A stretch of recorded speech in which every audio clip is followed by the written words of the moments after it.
They say that there is two things that are certain in life, and that is death and taxes. I'm going to one up that and say that there's a third one, and that's upset season and college football season. It's almost guaranteed every single year, whether it's rivalry week or if it's just week 12. I mean, it never fails to happen. This week, we got that and then some. Picture it on steroids. We pretty much received some of the most upsets that we've seen in a long time. And we have to talk about it. And also, on top of that, college basketball, it continues to be the gift that keeps on giving because these quality matchups that we are receiving is top tier, and it's not even March Madness. I'm your host, Matthew Raridan, and this is Total Sports Talk Beyond the Lights.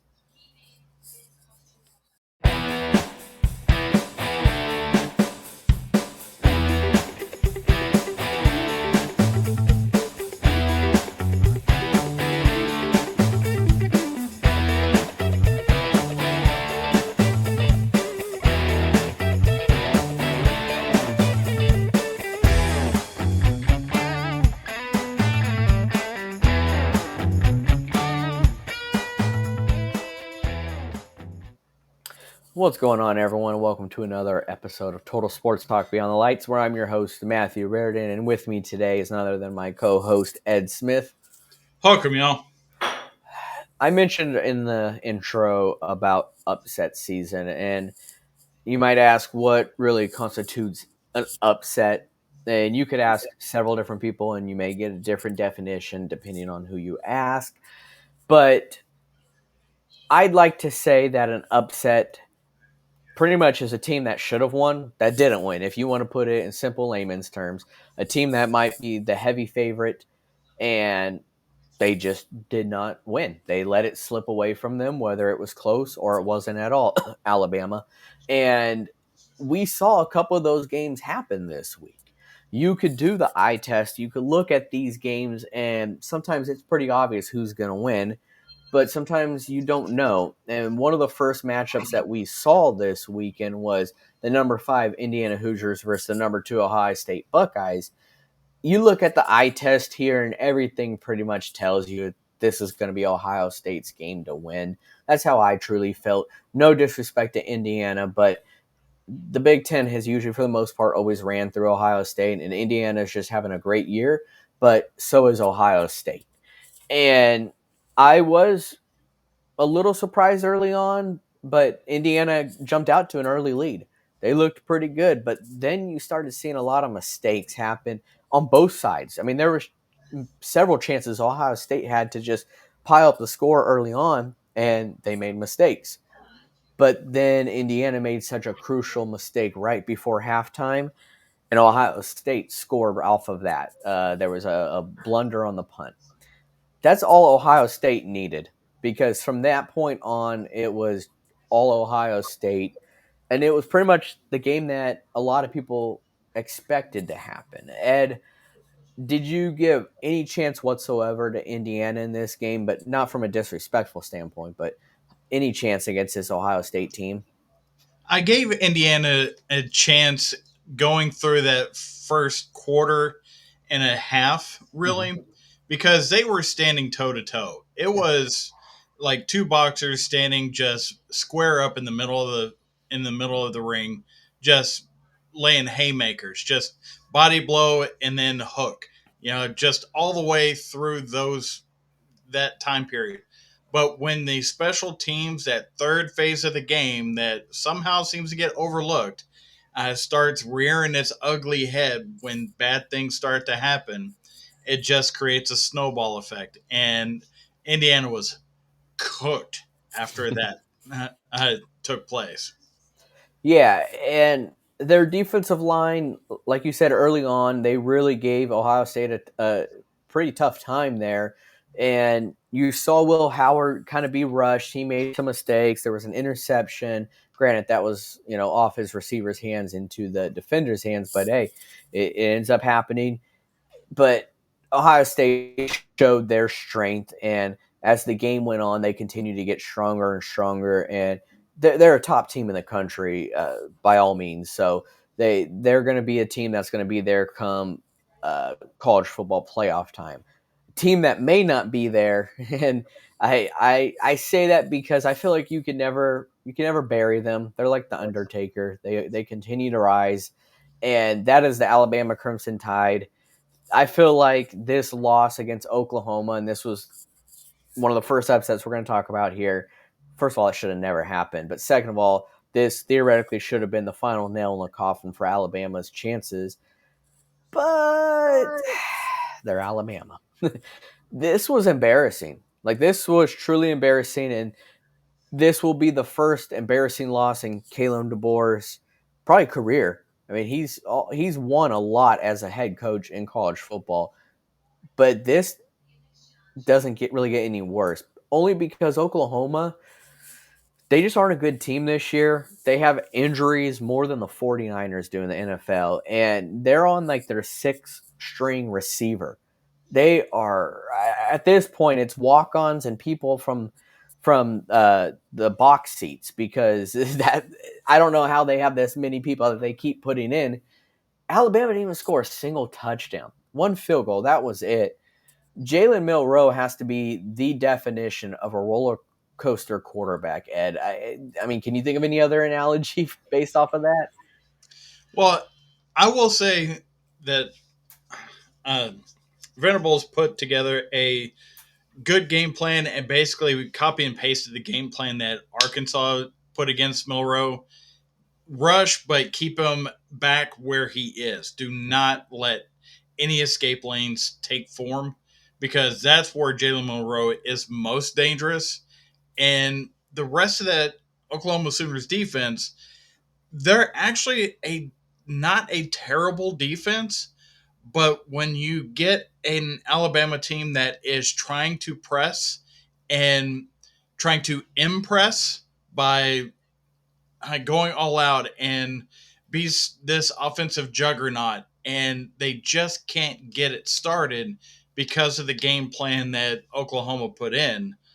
I It's hard for Jalen Monroe uh, to be that sports car when he's in the garage the entire time. And Oklahoma just ran the ball, bled the clock, ran the ball, bled the clock throughout the first three quarters. Alabama tried to get back into it. Some questionable officiating took place, but in the end, that doesn't show up in the box score. What shows up in the box score is over 200 yards rushing for Oklahoma and just 67 yards passing. That that is an odd stat, but if you said that Alabama did that, you would have no problem with it. But the fact that it was Oklahoma that did it to Alabama, now you're like, what is happening here? And this Alabama team, I will continue to say it. It is a team that is not as imposing as they were under Nick Saban last year, but at some point we have to stop making that comparison of Nick Saban to Kalen DeBoer because they are two different coaches. Oh, absolutely, they are, and I'll even one up you there. I mean, I know it's a completely different team, but we saw Kalen DeBoer's team last year with Michael Penix Jr. in Washington, and this Crimson Tide team is nowhere close to that either because that team was more dangerous. Alabama comes into town, people aren't really as feared as they once were. So it is a different type of atmosphere there, but it's year one for Kalen DeBoer, so you can't be too much down on him because he had humongous shoes to fill, and no one's going to be able to fill those shoes, and I mean no one. So, uh, hopefully, people do realize that. But like I said, this is going to be probably his first big embarrassing loss of his career, or at least in the SEC, and they just got to go somewhere from here. We'll talk about the college football playoff here in a bit, but I want to talk about the next big upset that we saw this weekend, and that was the Ole Miss Rebels. There goes their playoff chances. Goodbye, as they went into Gainesville, Don't and forget the right. the Florida Gators chomped them to a 24-17 victory. The Gators, they actually looked decent here. I'm going to say that because since DJ Lagways came in, they seem like a completely different team, and especially when he's healthy too. They had Moncho Johnson back there who helped with the run game. DJ Lagway can create plays. He's got a tremendous arm, and you're seeing a lot of buying in from the players with their head coach Billy Napier. But Ed, is this just a typical another Lane Kiffin meltdown? Just he just can't do it. Yes and no. Okay. I want to give I want to give Florida their flowers Mm-hmm. because this makes them bowl eligible under one of the worst schedules I have ever seen. Mm-hmm. And DJ Lagway, he is, like you said, he's all the difference. And it's amazing what a quarterback that can make those throws that Lagway has been able to make can do for a team overall versus just throwing another quarterback out there and hoping they can run the offense. That is a big piece of this puzzle. Now on Ole Miss's side, I is it time to hit the panic button for Ole Miss and Lane Kiffin's relationship? I I'm not saying that they should, but this is the team that you brought in all these transfers. You said that you built up this defense to be something that can run on its own and dominate teams so your offense can then dominate on offense because Lane Kiffin didn't have to spend any of his time working on the other side of the ball. Well, here we are, 3 losses in conference. Uh, where's all that money? Where is the results the the obvious paychecks that these transfers got coming into uh, coming into Ole Miss? I don't know where it went, but Lane Kiffin does have it's like Lucille Ball at this point. He's got some explaining to do. Well, yeah, and they had Trey Harris back, but then he ended up getting hurt early on. But you have to be able to adapt to injuries. Look at what Oklahoma did with, like I said, their six string receiver. They're adapting to those. Of course, injuries you don't want to see, but they are part of the game. And Ole Miss just wasn't able to adapt to that. And Gainesville's a tough place to play in. And Florida just played a great game against Ole Miss. And yeah, they're bowl eligible against a horrendous schedule. And DJ Lagway, you got to give him his flowers too, because yes, he might have been the Gatorade high school player of the year last year, but he's a true freshman in the SEC. That is not easy. High school is one thing, college in the SEC is another, and I'm just impressed with him. But I'll tell you who else is impressed is our other co-host, David Street, who, although is not here today, he does have a few words that he would like to share with you guys. So I'm going to go ahead and play this so we could get his reaction to this game. Hey guys, what's up? It's David here. Just wanted to give some thoughts on the Gators. What a damn freaking win, man. 13.5-point underdogs, and we completely obliterate Ole Miss's playoff chances. That all pretty much seals the deal on Lane Kiffin potentially becoming the next coach of the Gators. What a senior send-off. What a way to send out our seniors on a high note, man. Just when I think about the way that this season started, man, blowout loss to Miami. We start the season 1-2. There's talks about a buyout for Billy Napier. People turn on Billy Napier, including me, including yours truly. I will admit that, okay? But I got to give credit where credit is due, man. All right, I'm not saying I'm back on the Billy train, but he's done a hell of a job of turning this ship around. Has having DJ Lagway helped? Yeah, certainly. But at the end of the day, man, you could just tell that those players never once gave up on him. This isn't like the end of Dan Mullen's tenure when it was clear that everybody gave up on each other. The coaches, the players, everybody gave up on each other. But this team never quit. This team never gave up. And they make me so damn proud to be a Gator, man. I mean, this is what it's all about. In the ups and the downs, you never quit, you never give up, ever. And for the first time under the Billy Napier era, we have a real opportunity to do something special here. We are for the first time going to end a season under Billy Napier on a positive note, or it certainly looks that way. So just yeah, man. As I said, with how everything started to where we are now, I can't be anything but proud of this team, man. It's always great to be a Gator no matter what, but especially right now, I'm so damn proud of these guys. So damn proud. FSU, we're coming for you. Go Gators. Yeah, FSU, they're definitely coming for you. But, you know, I'm going to make a comparison here. Not saying that it's going to be the same outcome, so before people, roast me. But I see how much they're buying into Billy Napier that even in his lows, that it reminds me kind of similar to Dan Campbell and the Detroit Lions, because that team, they didn't have a good record, but they were showing signs of life, showing signs of improvement. But the team was buying into Dan Campbell, that was their coach. And I've talked about it many times on here. You'd think I'm a Lions fan, and they were willing to put it all out there on the line for him. And now look at this Detroit Lions team.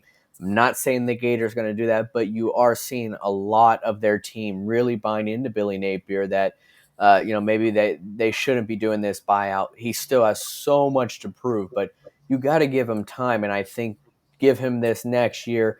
DJ Lagway comes back. He's a full-time starting quarterback, and just go from there. Because I think that's the respect that needs to be given, because as we know, college football, there's a cycle to it with your recruits having your own full recruit cycle come in.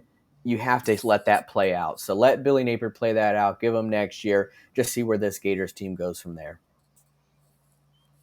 Any thoughts, Ed, before we go on to the next upset?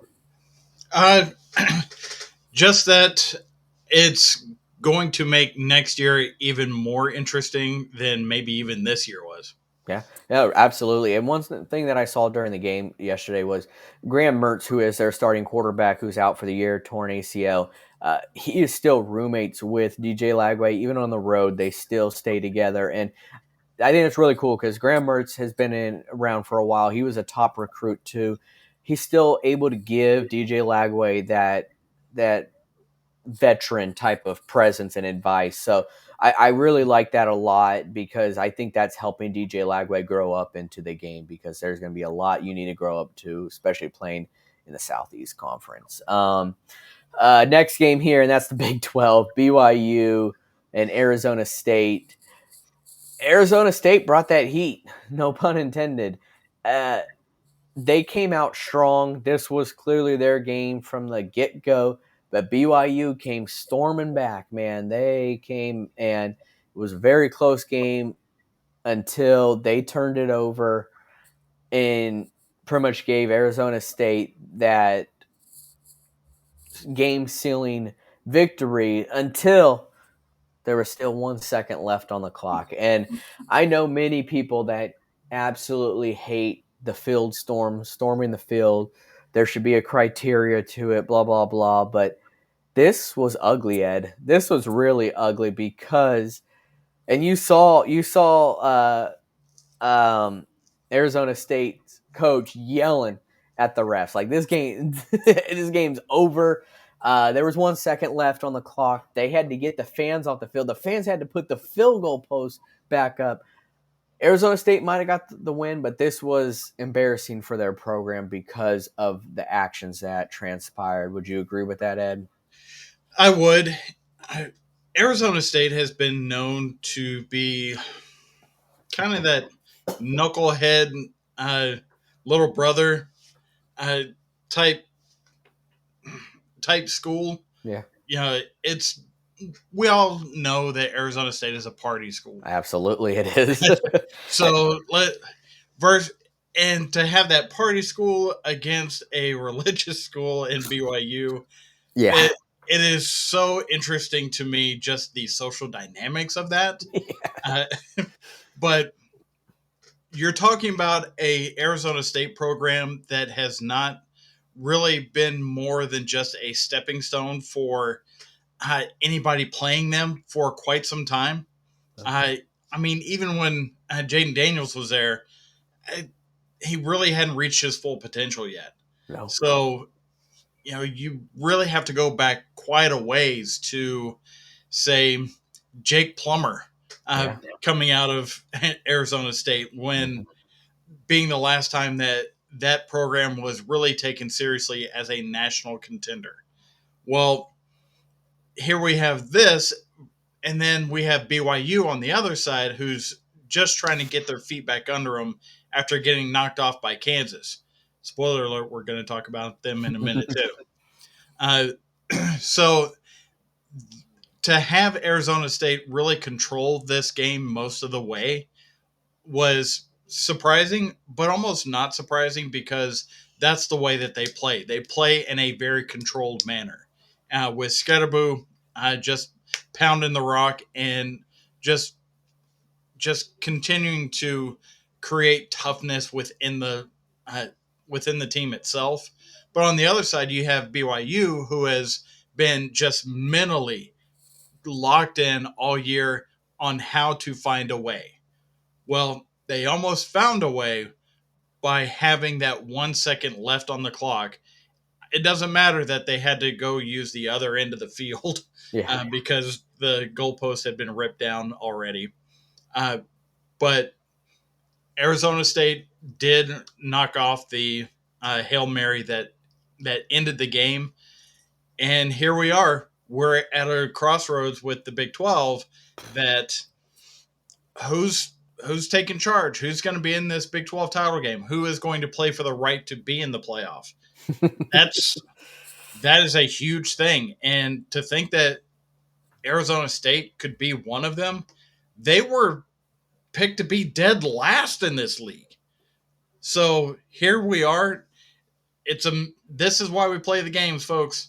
This is Mhm. why uh, the schedule is just a schedule, and the players on the field are the players on the field.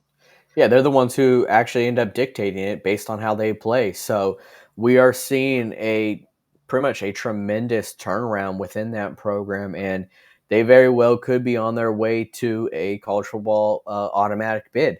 And yeah, we talked about the Big 12.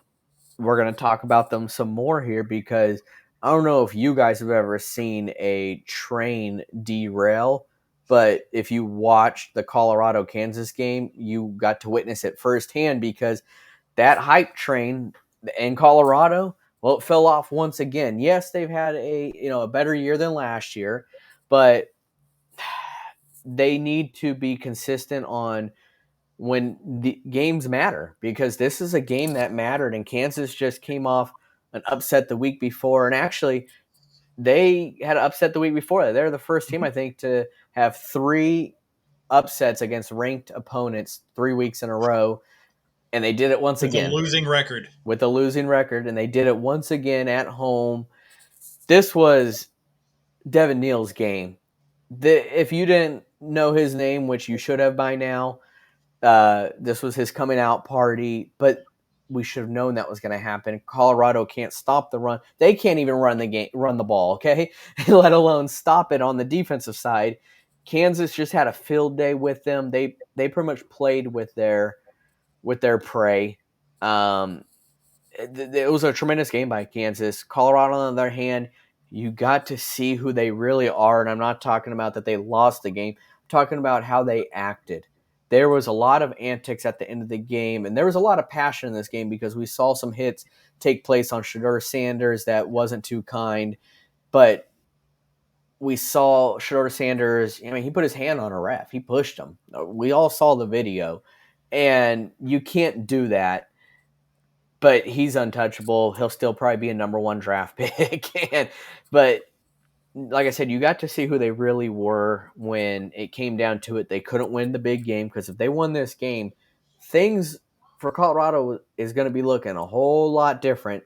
And all that hype, that prime, well, they were backing it up. Well, now they aren't. So the Big 12 is cooked, like Ed said, because now it's like, what team even deserves to be in? Is this just going to be a team that gets that participation trophy? Because they do get an automatic bid. That's how the new format is. One of them has to make it. Who's it going to be?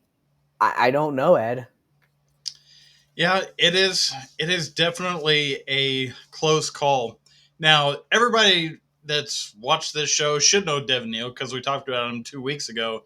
He is Kansas's all-time leading rusher, and he has been just a stalwart of this whole renaissance of Kansas football under Leipold. Uh, so to think that Kansas couldn't do something like this, I haven't been paying attention because at the beginning of the year, Kansas was one of the sexy picks to go to the Big 12 championship game. They just had a just a terrible 6 week span where nothing went right for them, and now that they got it all put back together, like you said, 3 weeks in a row against ranked opponents, and they win. Colorado, on the other hand, I I was having a discussion with somebody earlier today, and they said that Colorado is the exact same team that won only 5 games last year, but they moved to a much weaker conference. So therefore, they have more wins this year. I don't think that's a wrong take whatsoever, because it's been proven that who they were playing last year in the Pac-12, rest in peace, uh, uh, that league top to bottom was way better than what you're seeing out of the Big 12 this year. And Colorado was just able to do a little bit more with it. So, am I surprised of how that team acts? No, because it goes from the top down. And who's at the top of that pyramid? Deion Sanders. Yep. And the way that he reacted at the press conference after the game, after all these antics, just tells me that there's really no accountability for attitude, for uh, sportsmanship. It is all about the Gucci baby. It's the Uh, brand. right. It's all about brand, and it's not about actual substance on playing football. Yes, Travis Hunter is probably going to win the Heisman. Yes, Shador Sanders is probably going to go in the first 5 picks of the NFL draft. But when you get outside of that, it's a collection of just kids that want to play for Prime. They're not wanting to play for the brand of Colorado. They're not wanting to play for each other. They're wanting to play for their recognition of being with Coach Prime. And that's not what you do it for. Whereas Kansas, they're all about the organization, the school, completely about rock chalk. It's top to bottom on that side of the field. So, am I surprised that Kansas beat Colorado? Not in the least. Am I surprised that Colorado acted the way they did? Not in the least. Am I surprised that we're having this conversation this deep into the season with so much on the line? That part I am a little bit surprised about, because you would at least think that these kids had started to figure it out. Yeah. You would think, but it's all about the brand, and I don't really think there's a single aspect from last year that they've even improved off of. So it just furthers your point that they're just in a new conference, and that's why they're in a weaker conference. But they haven't really improved anything from last year. They are practically the same. And Travis Hunter is a phenomenal player who will more than likely win the Heisman. Although I think Ashton Genty should win it, but Travis Hunter is putting up great numbers offensively and defensively.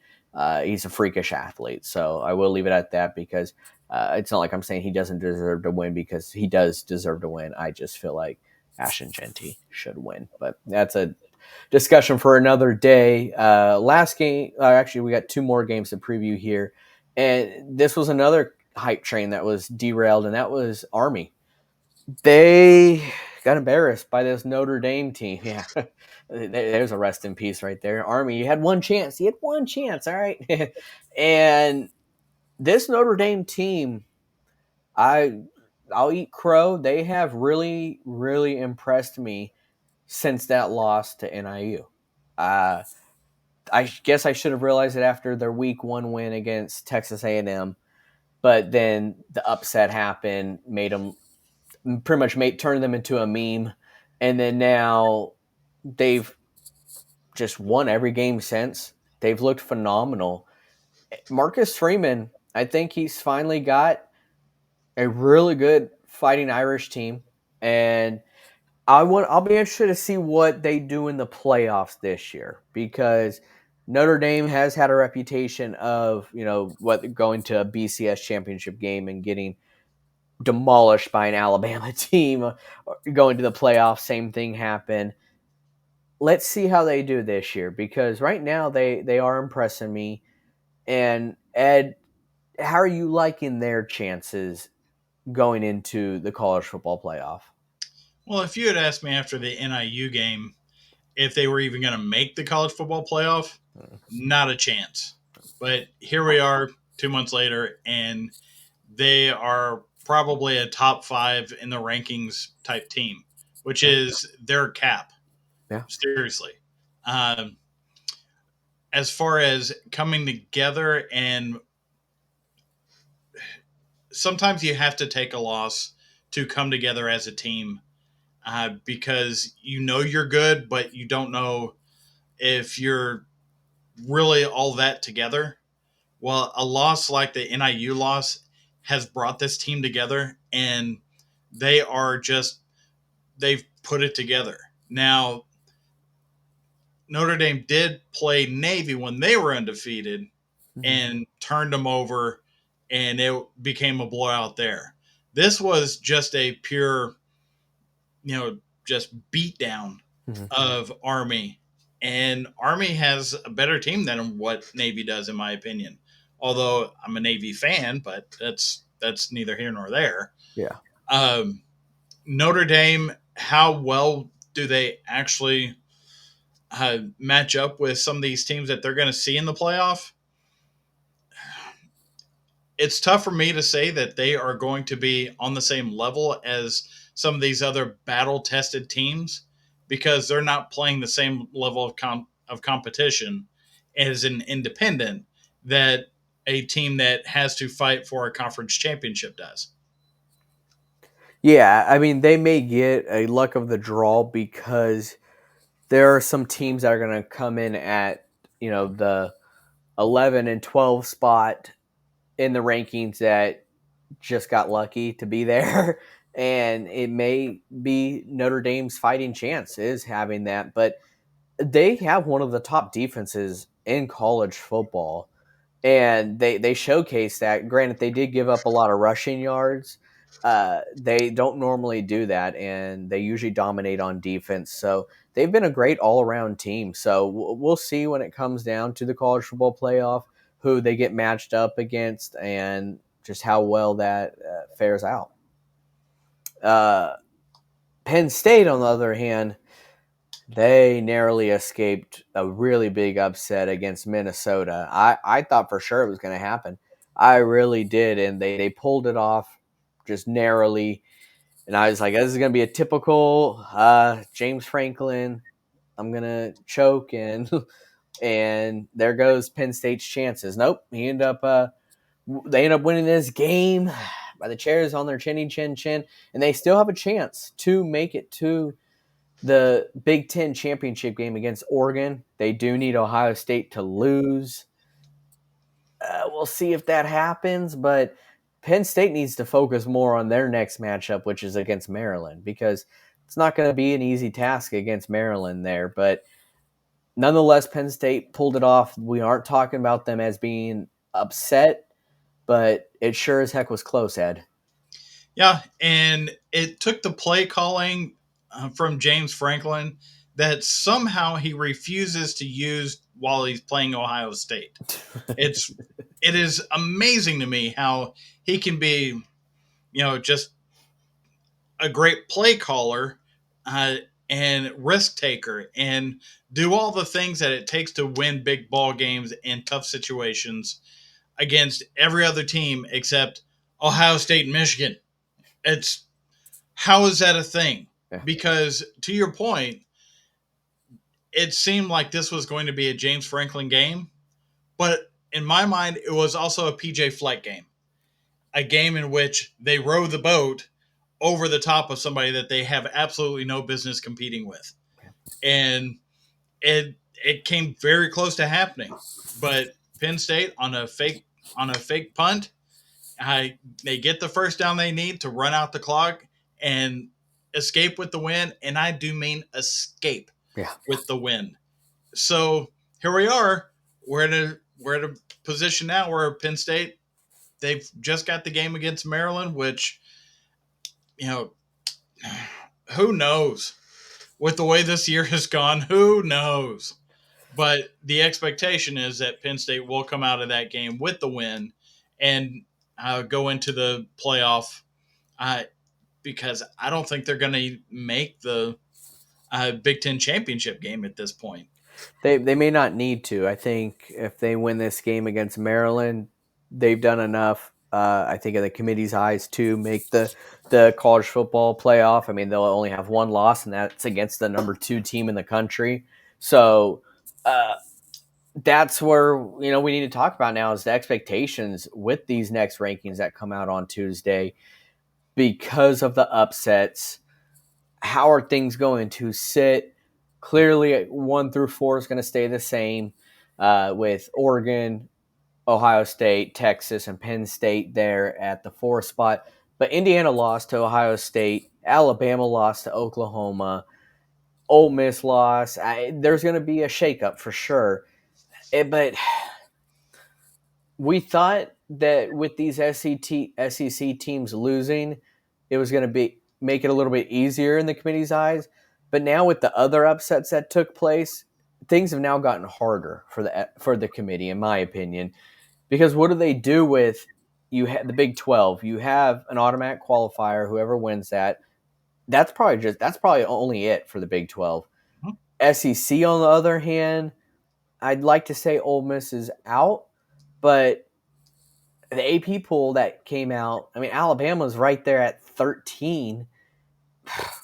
They may sneak their way in. It's like they don't deserve to, but who else? I don't know. I think the Big Ten is going to get 3 or 4 teams from Oregon, Ohio State, Penn State, and possibly Indiana as that 4th team. The SEC, on the other hand, you got Texas, Georgia, Tennessee, and that's maybe it. I mean, I I don't know, man. I really don't. ACC though, Ed. I know you got a couple thoughts on there, but do we get only one team out of there or 2 teams? Well, we only get one team if Miami wins, or if Miami or Clemson wins the ACC title, then we only get one team from the ACC. If SMU wins the ACC championship, then we'll get SMU and either Miami or Clemson, Yeah. because those are two big, and this is where the subjectivity and the money of this college football playoff, because that's why they did this. Let's be honest. Yeah. That's They want the brands that will bring the cash, and are there brands that bring cash? Like, does SMU bring the same amount of cash that Miami or Clemson does? Absolutely not. Even though that is one of the richest schools I have ever seen. Yeah. So, uh, but as far as dollars, as far as football dollars, SMU does not bring that. So we could see a couple teams from the ACC. We'll see the group of five team, which right now is Boise State, but I will see what happens with the rest of their schedule because then it could go back to the AAC conference championship game, which I believe at this point would be Army and Tulane. Tulane, yeah. So there's a chance Army could still wind up in this playoff. That's now it's in somebody else's hands though. Uh, and then you've got one team from the Big 12. So that's, four. You take Notre Dame, that's five as an independent. So that means that there's going to be seven other teams. So that's 3 and 4 from Big 10 to SEC. So to me, that that narrows us down to bubble teams of Indiana and Alabama. Well, I'll let you finish. Sorry. No, I was just going to say, depending on how each one performs this week, Indiana closing out their schedule with Purdue and Alabama closing out with the Iron Bowl. We'll see how they perform in those games to see if they can impress the committee enough to be in the playoff. Because if there's any chance that Alabama is playing better than Indiana, Alabama's going to go. Well, I'm going to throw one team out there ahead that may catch you by surprise, but actually, if I know you, it won't. That's South Carolina. They face off rivalry week against Clemson, who's now highly ranked. They beat Clemson. If you're looking at it, Clemson or South Carolina or Alabama, I'm putting South Carolina in. Granted, I know Alabama beat them in the regular season, but South Carolina is the better team right now. And I would say that they would deserve a shot more than anything, but they don't have that brand. But South Carolina has had a great second half to the year. I mean, they did almost beat Alabama, but that's almost. They still picked up the loss. But if they were to go into rivalry week and beat Clemson, they could be that bubble team over Alabama. So, with how crazy this college football season has been, just taking a look at the games that are coming up. The Georgia Tech game. Georgia Tech can, surprise somebody out of the blue. Miami. Yeah. uh, Vandy playing Tennessee. This is the same Tennessee team that lost to Arkansas. Yeah. And Vandy that gave Texas a run for their money. Mm-hmm. And beat Alabama head up. Yeah. You've got, let's see, Georgia, Tennessee, Alabama with the Iron Bowl. That's a thing. Yeah. You've got Ohio State playing the game. You've got Yeah. The Maryland game against Penn State. These are all games that could go the way that we don't think it is. This is why we play the games again. So we could see absolute complete chaos, even more so after this week, if we do see some more of these teams just get a break here and there and create just a complete nightmare scenario for a 12-team playoff. It's going to happen regardless. I truly do believe so. We're going to see how they rank things come Tuesday, but there's going to be a lot of shaking up to do when it comes to those final rankings. So keep an eye on these teams. Keep an eye on them for sure. And Matthew, let me ask you this before we jump off of this subject. Yeah. What is the likelihood that the College Football Playoff Committee just completely scraps everything that they have done up to this point when it gets down to the final seeding of everybody? Fairly likely. It's the College Football Playoff Committee.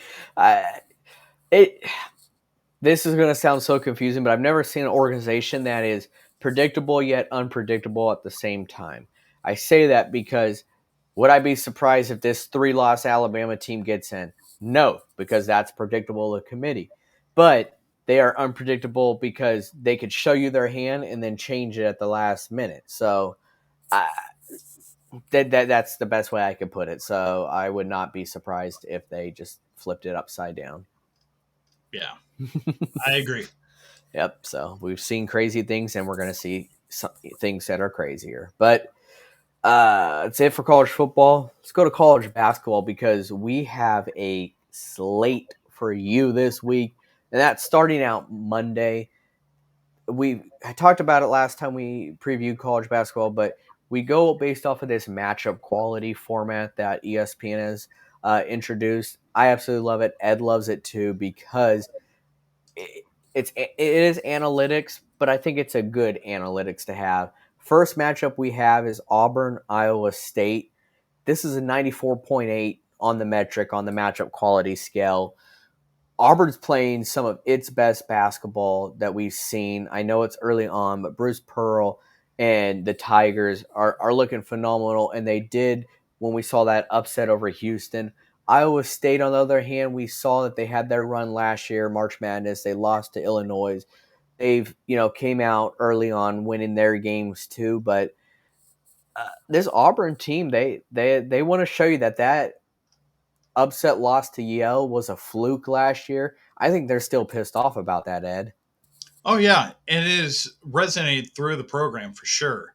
But I will say that this is uh, with Auburn's basketball team at this point. This is purely the Johnny Broom and Denver Jones show. Yes. It is it is two-man basketball, but that doesn't mean that you don't have great contributions from players like Chaney Jones or Ched Baker Mazera. Uh, sometimes the Yeah. spelling gets me. Uh, so it is going to be interesting to see them go through uh, this non to finish up this non-conference schedule, uh, playing some of these matchups that they have, including Iowa State, which Iowa State really hasn't played anybody but you know the Sisters of the Poor college Yeah. up to this point. So, but they've looked impressive doing it. Does that matter at this point? No, not really. However, they are doing the consistent things that an ISU basketball team does, and that makes them more dangerous, especially when you have athletes like Johnny Broom that you're playing against. If you can shut them down with fundamentals, then it makes it tough for that team to get started, and uh, gives you a much better shot. Now, is it a toss up, coin flip between these two teams? Not really, but there is certainly a good opportunity for Iowa State to show that they are here, and it is time for them to really make their presence known in the college basketball world if they can pull this out over their on Monday. Yeah, definitely. If they're able to pull off this upset, it would be nice to kind of coming out party, letting college basketball know that Iowa State's here to stick around for some time. But Auburn, the way that they're looking, I see them kind of cruising out to this victory here. They've impressed me so far, especially with the upset over Houston. And speaking of Houston, this is a Tuesday matchup here.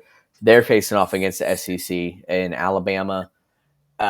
Just last year, we talked about all the SEC teams that made March Madness, and Alabama.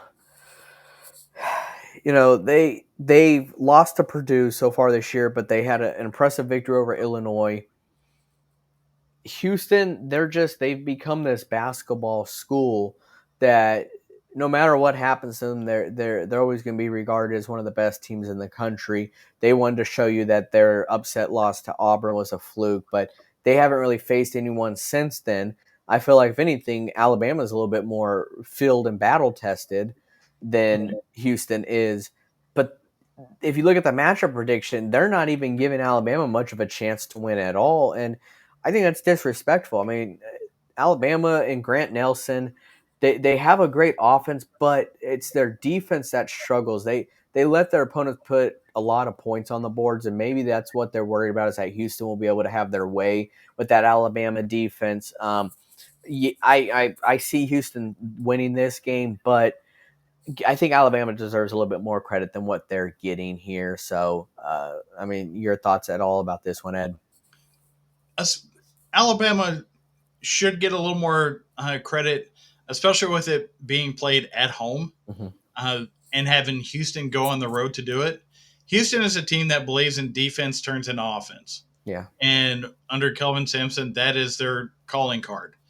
So that is so I believe they're getting the benefit of the doubt for that. However, that doesn't necessarily mean that Alabama can't just straight outrun the Cougars Yeah. in this. And I think that's got to be the way that they handle Houston at this point. Right now, Houston is on giving up 50 points a game, but like you said, they haven't really played anybody that has a pulse outside of Auburn, and they lost to them. So it's a bit. That's what makes these early season predictions uh, tougher because you do get a lot of practice games, uh, and you're built into your schedule before playing games like this. And I think Houston has a better shot at winning, but I would not be surprised if Alabama tried to run the score up, which would then create some uncertainty in the Houston offensive attack. Yeah, very well. And I think Alabama, though, they needs to be cautious because with Houston's defense, you can't get sloppy out there because, I mean, they average 11 steals a game, which is, more than double than what Alabama's having. So you start playing sloppy against that Houston defense, it could end in a hurry. So Mm-hmm. Alabama needs to come out hot and efficient. And that one was at a 94.6 on the quality scale. This next game, though, at a 94.3, this is a game that everyone's going to be talking about. That's the Kansas Jayhawks and the Duke Blue Devils. Whew, this is what college basketball is all about. These are two blue blood schools. This is And blue teams. and blue teams, yes. And usually when you hear college basketball, it's these two teams is synonymous with it. Your chances are you're going to hear Kansas, Bill Self, Duke, even when Coach K was there. Duke and Cooper Flag, it seems to be the Cooper Flag show. However, though, Kansas got a guy named Hunter Dickinson on their team who easily can make it the Hunter Dickinson show. I'm all for this matchup here because these are two of the very best players in college basketball, but these are two of the very best teams in college basketball as well. And these young guys, they want to make a name for themselves. This is the matchup that you're going to need to do it at because all eyes are going to be on this matchup because of the premier programs that they are. Cooper Flag has shown me that he can rise up to any occasion. Mm-hmm. And there's a reason why NIL, he's number one right now in college basketball. Yep. So, Ed, I'm curious to hear your thoughts on this because, once again, this matchup prediction only gives Kansas 30% in this game. Well, Duke just came off of a huge win at Arizona, and it was a 69-55 win in the desert against a top-ranked team. Not the top-ranked team, that's Kansas. Yeah. So, but that I find to be a good bounce back from the Kentucky loss that they had a couple of weeks ago that we talked about on this show. And that game coming from Kansas, coming from playing Kentucky to bouncing back and playing in a top flight competition schedule and coming out on top the way that they did, I think gives them a little more battle testing than what Kansas has done over the past couple of weeks since they were in that basketball classic a couple of weeks ago where they played Michigan State. So, yes, Kansas is the number one team in the country. Hunter Dickinson is the number one returning player in the country. I think we can all agree on that. I I want to see this Hunter Dickinson Cooper Flag matchup. It's There's going to be so much movement on the floor, and the supporting cast for both of these guys are really going to be the difference, in my opinion. Uh, Knuppel for Duke, he really shows me something as a great secondary player to Cooper Flag, which helps also get Proctor and Foster involved in the game as well. Whereas Hunter Dickinson, I think they're relying on Mayo a bit more than uh, maybe they should, but his field goal percentage has been up there enough to where uh, he is a viable option as a secondary shooter for getting the pressure off of Hunter Dickinson. So this, I think, is a lot tighter than what the analytics would say because one, we both know Kansas knows how to win. Duke, they're learning how to win because they're being led by a freshman that hasn't been playing at the college basketball level uh, until this year. So I'm saying that this is going to be maybe a 5 point ball game by the end of it, and I'm still going to take Duke just because they've got so much talent that it's hard to deny them, even with the experience that Kansas brings. Yeah, I'm going to have to take Duke too. And I know if you look at the stats, you're going to see Cooper Flag pretty much leads every statistical category there is there. But if you look at his supporting cast, they're right behind him. And they just have an overall better team, more efficient. And they're definitely a definition of a team. So I would, that's why I'm going to take Duke here because of that. I think he does have an amazing supporting cast there, and it's a home game for Duke. That does play a big factor because playing at Kansas, we know how hard it is there, and same thing can apply for Duke too.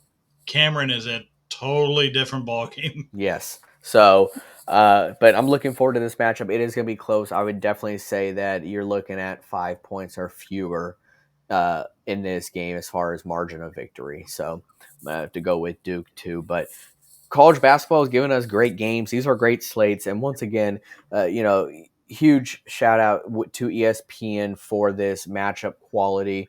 I love seeing it because yes, I know as fans you could usually tell by when you look at these opponents, but it gives you more insight, I think, on some games that you may not realize are that is a great quality matchup. So uh, I know Ed really likes it too. So, Mhm. but that's about all we have today, folks. Appreciate you guys tuning in.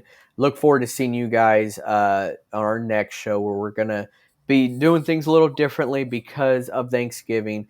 We will still have our Thanksgiving morning episode, but we are going to split things up with a little bit of NFL, a little bit of college football because it is a crucial time there. But we also want to give you guys and your families time to be together too. So we're probably just going to do that episode for the week, but we want you guys to tune in for that.